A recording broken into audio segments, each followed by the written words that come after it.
Anak Ibu, Assalamualaikum warahmatullahi wabarakatuh. Alhamdulillah, puji syukur kita hari ini Allah masih mempertemukan kita dalam pembelajaran daring. Semoga kalian tetap sehat, tetap semangat, dan tetap bahagia.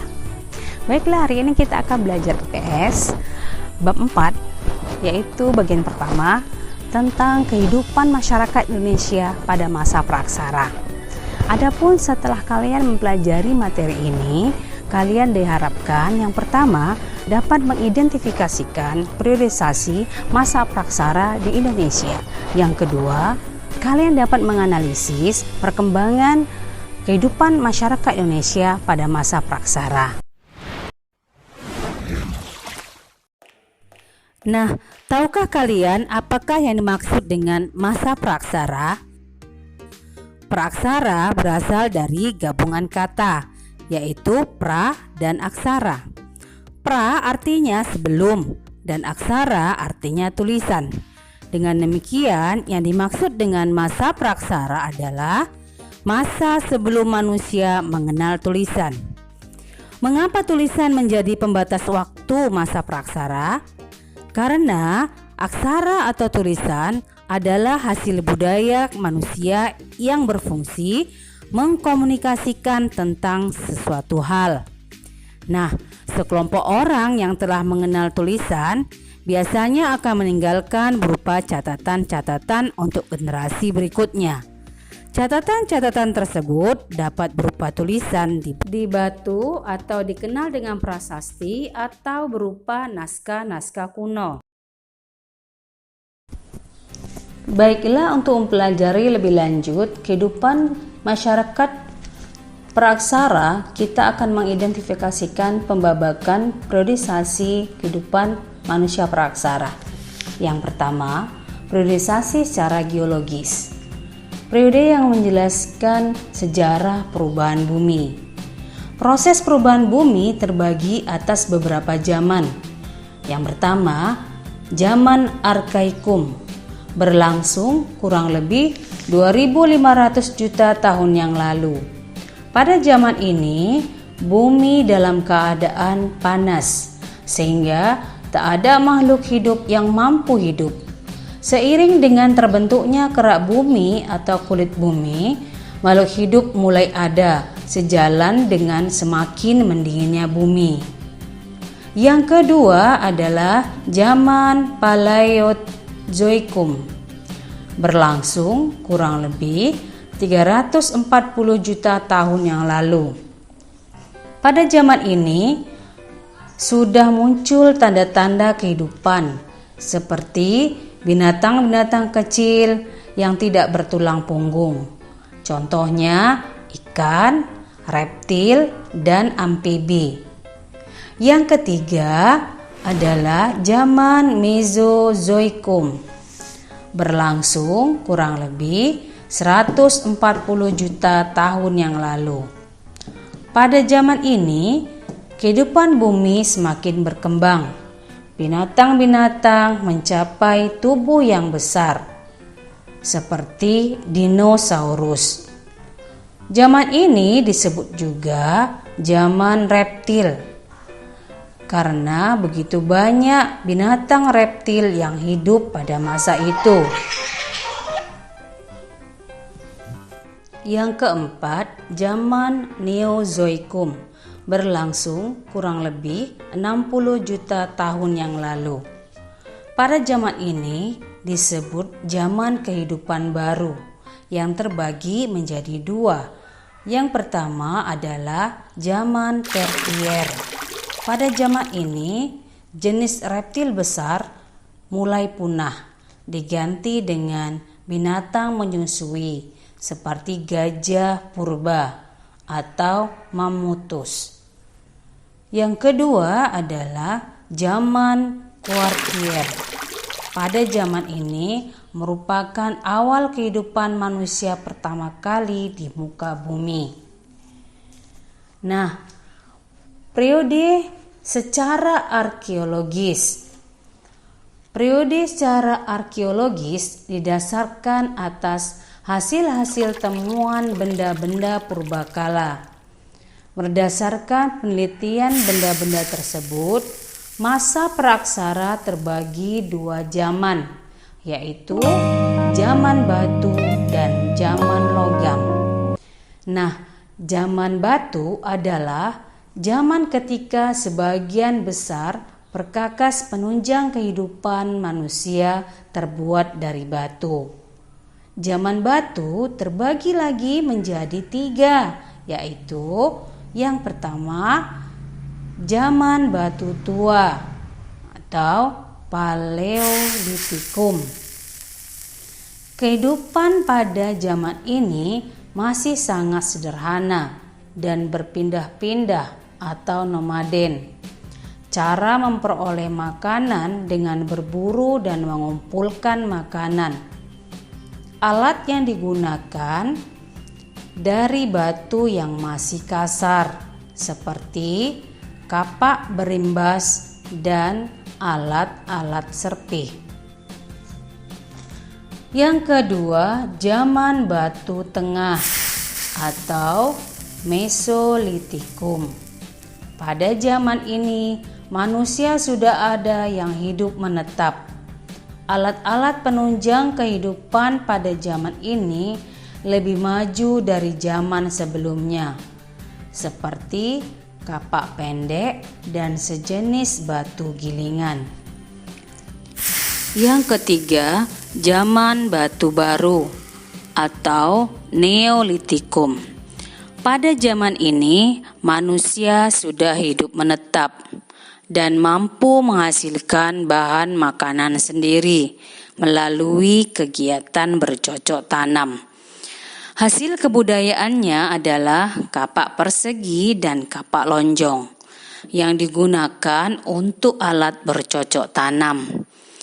Selain itu, pada zaman ini juga terdapat barang-barang lain seperti perhiasan dari kulit kerang, gerabah, dan pakaian.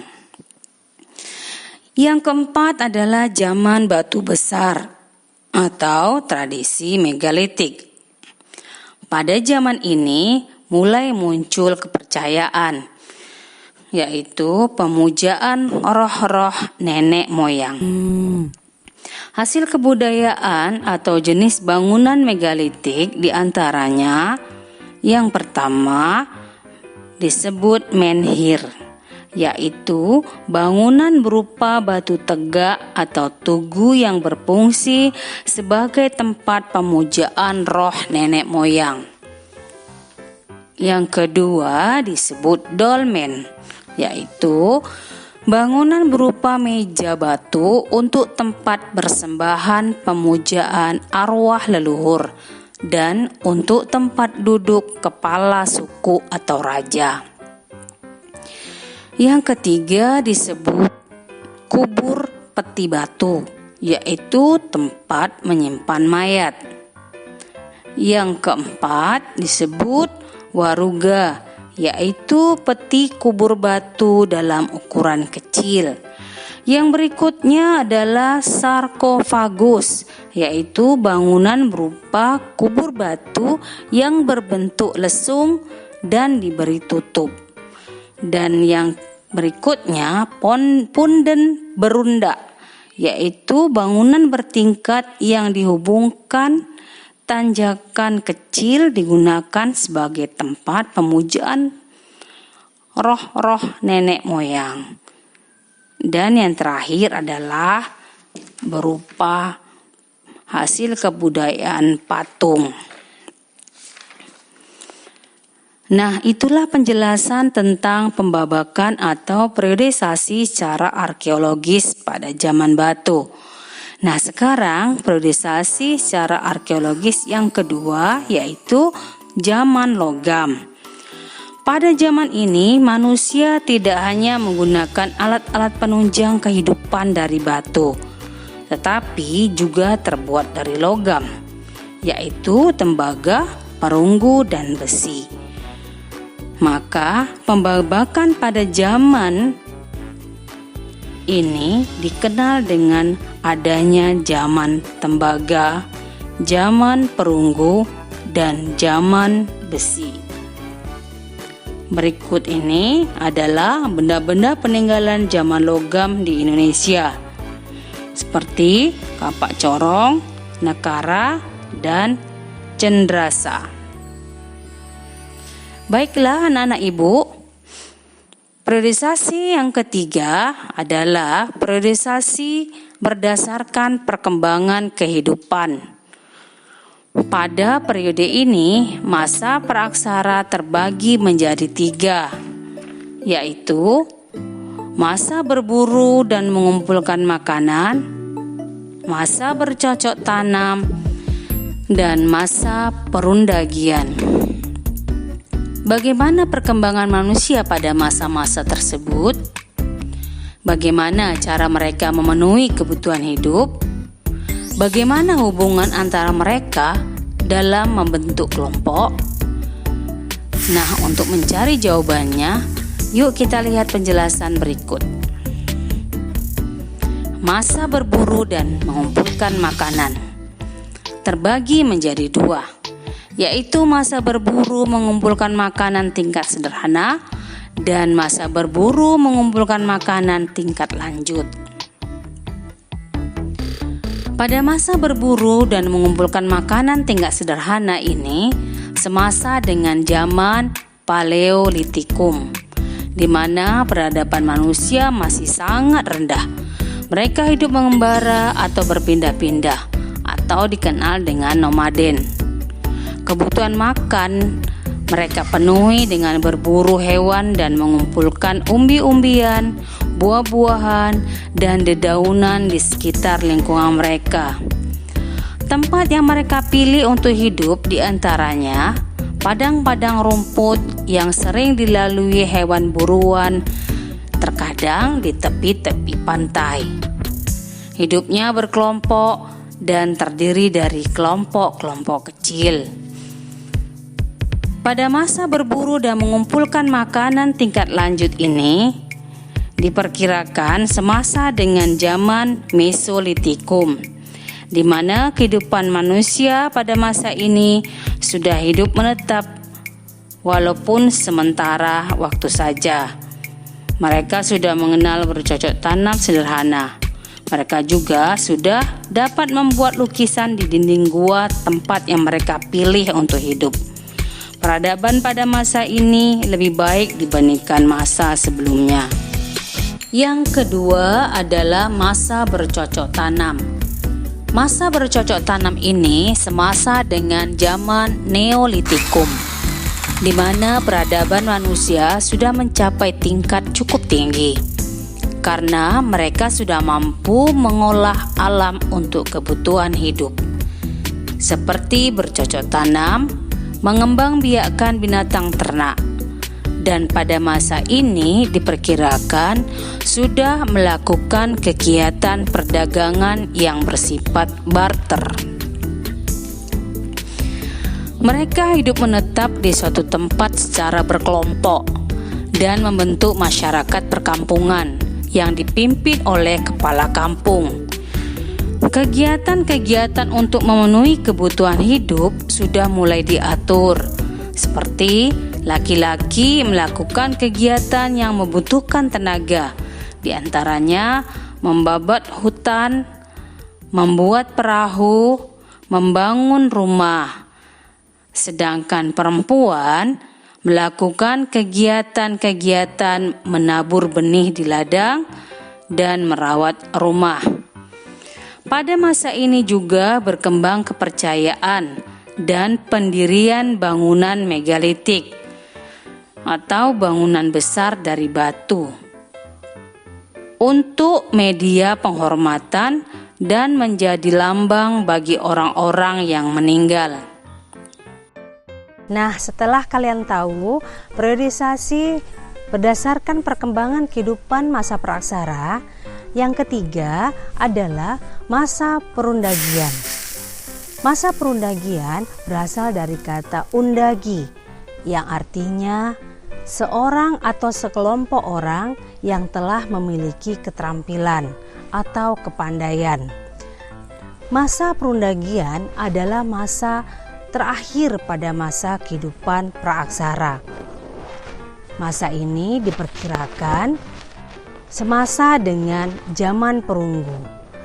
Pada kehidupan masa perundagian, masyarakat sudah dapat mengatur kehidupannya sendiri. Mereka sudah dapat meningkatkan kesejahteraannya. Di antaranya, mereka sudah pandai mengatur air di sawah. Jadi, tidak lagi mengharapkan air hujan. Mereka juga sudah dapat berternak yang lebih beragam. Dan mereka juga sudah mahir membuat alat-alat perkakasan atau perlengkapan dan juga dapat membuat perhiasan dan perlengkapan upacara untuk pemujaan para roh-roh halus nenek moyang mereka. Nah, itu tadi adalah masa terakhir pada masa periodisasi pada kehidupan masa praaksara. Nah, masa perundagian ini adalah masa yang terakhir ya, yang terakhir sehingga kehidupan manusia pada masa ini adalah kehidupan yang paling modern di antara masa-masa pembabakan sebelumnya. Nah, baiklah anak-anak, itulah tadi pengidentifikasian, periodisasi atau pembabakan kehidupan manusia pada zaman masa praaksara.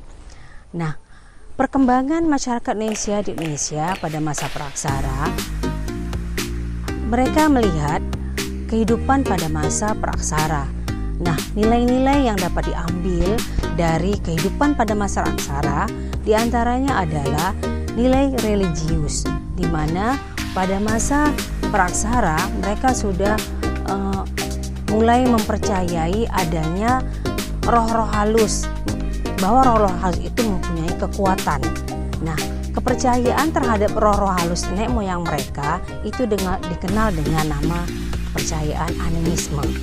Nah, mereka juga percaya bahwa alat-alat seperti kapak yang mereka buat itu juga mempunyai kekuatan. Nah, sehingga mereka juga memuja alat-alat perkakas yang mereka buat. Atau bangunan-bangunan batu yang mereka buat. Nah, kepercayaan mempercayai kekuatan yang ada terdapat pada alat-alat batu yang mereka buat tersebut itu disebut dengan kepercayaan dinamisme. Nah, nilai-nilai budaya yang lain dapat kita ambil adalah yang kedua.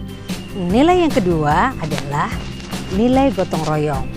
Nah, nilai gotong royong ini dapat dilihat ketika mereka mendirikan bangunan-bangunan batu besar. Nah, dapat dipastikan ketika mereka mendirikan bangunan-bangunan batu besar tersebut, maka mereka akan melakukan kegiatan gotong royong. Nah, yang ketiga adalah nilai musyawarah. Nah, nilai musyawarah ini dapat kita lihat ketika mereka melakukan pemilihan kepala suku. Yang berikutnya adalah nilai keadilan. Nilai keadilan ini adalah ketika adanya pembagian tugas antara laki-laki dengan perempuan. Bagaimana laki-laki tugasnya adalah yang lebih banyak mengeluarkan tenaga, sedangkan perempuan sifatnya tidak banyak mengeluarkan tenaga. Jadi ada nilai keadilan pada masa itu ketika ada pembagian tugas pada saat mengerjakan kegiatan-kegiatan dalam pemenuhan kebutuhan hidup mereka. Nah, yang berikutnya adalah tradisi bercocok tanam. Ini dapat dilihat ketika ditemukannya alat-alat pertanian pada masa itu, ya, seperti misalnya cangkul, ya, cangkul yang terbuat dari kapak, ya, yang kapak diberikan seperti ada kayu gitu ya, dipasang kayu dan seperti cangkul dapat digunakan untuk mencangkul dalam kegiatan bercocok tanam. Nah, yang berikut adalah tradisi bahari, ya, tradisi bahari. Bagaimana ketika pada masa kehidupan praaksara mereka membuat perahu untuk melakukan perdagangan antar pulau, untuk menyeberangi laut, untuk menyeberangi sungai. Nah, mereka membuat perahu. Nah, perahu yang terkenal pada waktu itu adalah perahu cadi, ya. Perahu cadi itu adalah perahu yang dibuat kanan kirinya dibuat bambu dan kayu sehingga perahu itu tidak akan mudah oleng. Nah, itu adalah perahu cadi.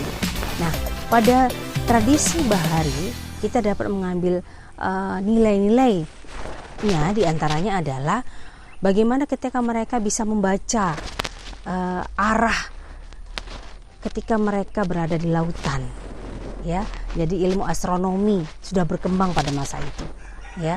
Nah itu ya. Nah itulah dia dari nilai-nilai budaya yang bisa kita ambil dari kehidupan pada masa praksara. Nah anak-anak ibu, demikianlah begitu panjang penjelasan yang dapat kalian dengar dan kalian simak dan kalian lihat dari video ini.